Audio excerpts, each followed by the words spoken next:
লাল হয়ে থাকে। সকালে যেহেতু গেছে, এখন যেহেতু পড়ে যায় যে এত আর অ্যাভোকাডো আছে, সবই পাওয়া যায়। আর ভেতরে আছে চিকেন মাংস। বাঙালির কাছে আমার পায়েস রান্না কিন্তু অনুষ্ঠান, উৎসব বা সাধারণ একটা স্বাদের চাল দিয়ে তৈরি পায়েস। আর দেখতে দেখতে আমার পায়েস। কেমন আছেন আপনারা সবাই? আশা করি ভালোই আছেন। আকাশটা দেখে বুঝতেই পাচ্ছেন যে আজকে এখন খুবই সকাল, সূর্যোদয় হয়নি এখনো। যেহেতু এটা নর্থ পোলের সামনে, তার জন্যে এই সূর্য ওঠার আগে আকাশটা এতটাই রঙিন লাল হয়ে থাকে। সকালে খাওয়ার জন্যে স্মুদি বানিয়েছি। স্মুদি বলতে এর মধ্যে আছে দুধ, ওটস, কলা, ড্রাই ফ্রুটস, সাথে আমি কিছুটা পরিমাণে ওই সিডস সেগুলোও ভিজিয়ে রাখি, সব একসাথে মিক্সড করে বানিয়ে ফেলি। সকালে যেহেতু হেলদি খাবার খেয়েছি, তাই এখন একটু আনহেলদি খেলেও ক্ষতি নেই। আজকে বানিয়েছি চিলি চিকেন টাইপেরই বলতে পারেন, তবে চিকেনগুলো ভাজা নয়, জাস্ট নর্মাল যেভাবে চিকেন বানানো হয় তার সাথেই চিলি চিকেনের মতো করে। অসাধারণ খেতে হয়েছিল, অবশ্যই বানিয়ে দেখতে পারেন। আর ওইদিকে একটা আমি জাস্ট চিকেনটা ড্রাই রোস্ট বানিয়েছি। বেশ অনেকটাই চিকেন ছিল, আর একই রকমভাবে খেতে ভালো লাগবে না, তাই চেঞ্জ করে খাওয়ার জন্যে দু রকম। চিকেনের সাথে আমি এদিকে বানিয়েছি ধনিয়া রাইস। অসাধারণ খেতে হয়েছিল। আমি একটু ঘুমিয়ে পড়েছিলাম, আর এখন দুপুর 3টে মতো বাজে। তো ঘুম থেকে উঠে দেখি আজকে স্যাটারডে মার্কেট তো বসার কথা আছে, তো ভাবলাম চলেই যাই, আর কেন শুধু শুধু সেই শনিবার অবধি টেনে নিয়ে যাওয়া। চলুন তাহলে যাই। আর আজকের ওয়েদারটা কিন্তু একদমই ভালো নেই, ভীষণ বাজে আছে।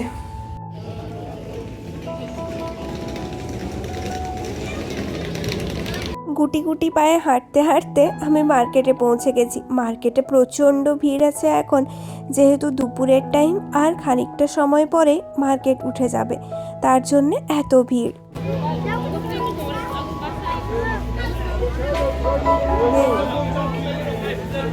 আমাদের ওইখানে যখন মার্কেটে যাওয়া হয়, তখন চারিদিকে যেমন একটা আওয়াজ শোনা যায়, এখানেও কিন্তু তার ব্যতিক্রম নয়। এই শেষের দিকে তো এতটাই তাড়াহুড়ো পড়ে যায় যে এত মানুষের চিৎকার, ঠিক যেন মনে হয় বাজারেই চলে এসেছি, আমাদের ঠিক ইন্ডিয়ার মতো।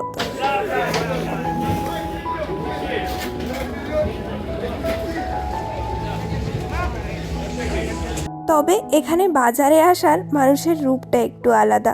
সবাই মোটা মোটা জ্যাকেট নিয়ে আর হাতে একটা করে ট্রলি ব্যাগ নিয়ে বাজার করতে আসে।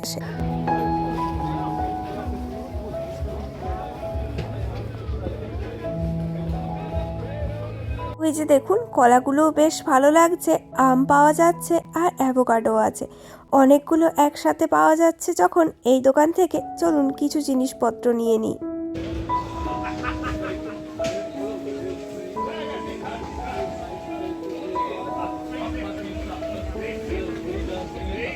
ওই দোকানটার থেকে যা যা নেওয়ার ছিল নিয়ে নিলাম। নেওয়ার সময় তো আর ভিডিও করা যায় না। আর এখানে দেখছি প্যাকেটে করে গাজর রাখা আছে।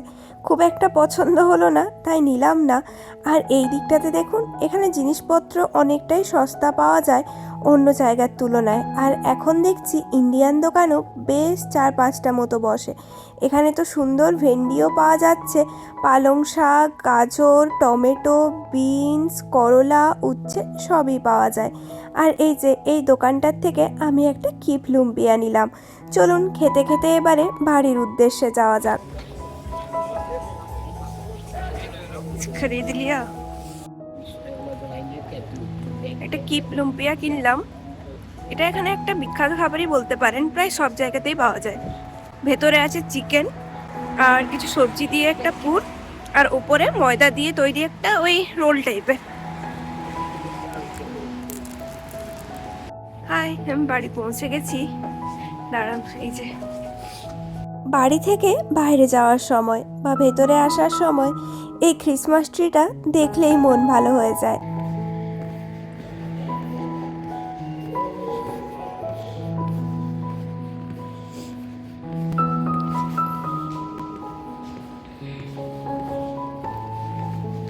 চাবিটা ব্যাগের মধ্যে আছে, তবে আবার বের করাতে হবে, তাই ভাবলাম দেখি যদি দরজাটা খোলা থাকে তো চলে যাব। তো যেতে গিয়েই দেখি বন্ধ হয়ে গেল, তাই আবার চাবি বের করে ভেতরে আসলাম। এসে পরে সমস্ত জিনিসপত্র গুছিয়ে রেখে এখন আমি এসেছি পায়েস বানাবো বলে। বেশ অনেক দিন ধরেই ভাবছি একটু পায়েস বানাবো, কিন্তু সে আর হয়ে উঠছে না। তাই আজকে যখন সময় সুযোগ হয়েছে, চলুন বানিয়েই ফেলি।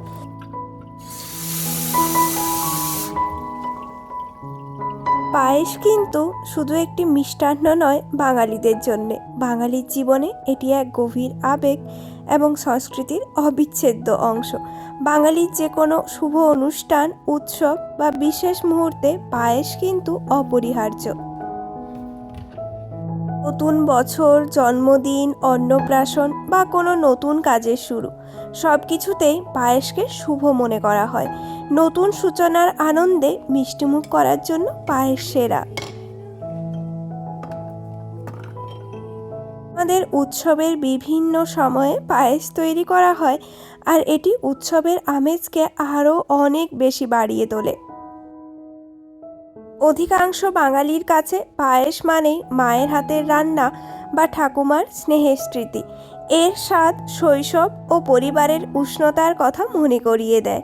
তবে পরিবার থেকে এত দূরে থাকা সত্ত্বেও সেই সব স্বাদগুলোকে যাতে ধরে রাখতে পারি, তার জন্যেই এই সমস্ত ছোটোখাটো প্রয়াসগুলো করেই থাকি। মাঝে মধ্যে ইচ্ছে হলে নিজের ইচ্ছেটাকে গুরুত্ব দিয়ে বানিয়ে ফেলি। একটু সময় লাগে বা একটু কষ্ট হয়, তবে যখন খেয়ে সেই স্বাদ ফিরে পাই তখন তার মজাই আলাদা। গল্পে গল্পে আমার পায়েস রান্না কিন্তু অনেকটাই আগিয়ে ফেলেছি। দুধ, তার মধ্যে দিয়েছি মিছরি, আর এইদিকে এলাচ, লবঙ্গ, দারচিনি দিয়ে ওইদিকে দুধটা বেশ অনেকটাই গাঢ় হওয়ার জন্য দিয়ে দিয়েছি। আর তখন যাতে পায়েসটা একটু তাড়াতাড়ি হয়ে যায়, তার জন্যে এইদিকে কুকারের মধ্যেই চালটাকে সেদ্ধ করে নেব। তাই প্রথমে ঘি দিয়ে দিলাম, আর এরপর চাল, কাজু, কিশমিশ, তেজপাতা, এলাচ, লবঙ্গ, দারচিনি সব কিছু দিয়ে ভালোভাবে ভেজে নেব। তাহলে সুন্দর একটা স্মেলও আসবে আর অসাধারণ একটা স্বাদের উৎপত্তি হবে।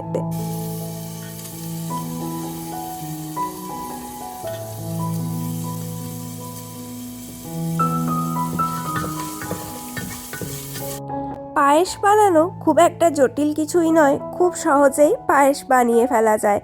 আর এই যে দেখুন, কাজু কিশমিশ প্রথমে দিতে ভুলে গিয়েছিলাম, তাই এখনই দিয়ে দিলাম, ভাজার আর দরকার হবে না।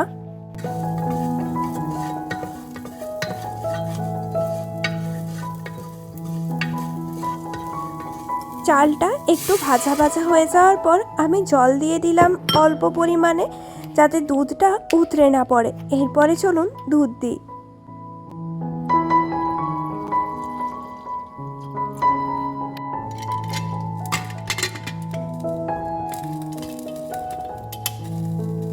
দুধ কিন্তু ধীরে ধীরে অনেকটাই ঘন হয়ে এসেছে, আর আঁচটা আমি একদমই মাঝারি রেখেছি যাতে উতরে না পড়ে।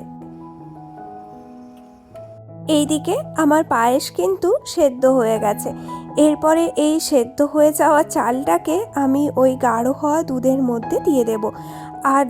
আর একটু বেশি স্বাদ বাড়ানোর জন্যে আমি 2 থেকে 3 চামচ মতো আমুল দুধ নিয়েছি। সেটাকে ভালোভাবে মিক্স করব গরম জল দিয়ে।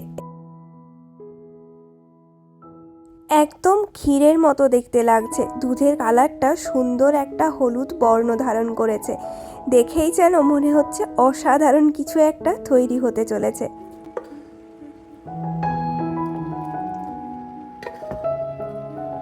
দুধের ক্ষীর হয়ে ওঠা, এলাচ লবঙ্গের ব্যবহার, গোবিন্দভোগ চাল দিয়ে তৈরি পায়েস, সব কিছু মিলে এত সুন্দর একটা সুগন্ধ পুরো বাড়িটার মধ্যে ছড়িয়ে আছে, সেই ছোট্টবেলার কথাই মনে পড়ে যাচ্ছে।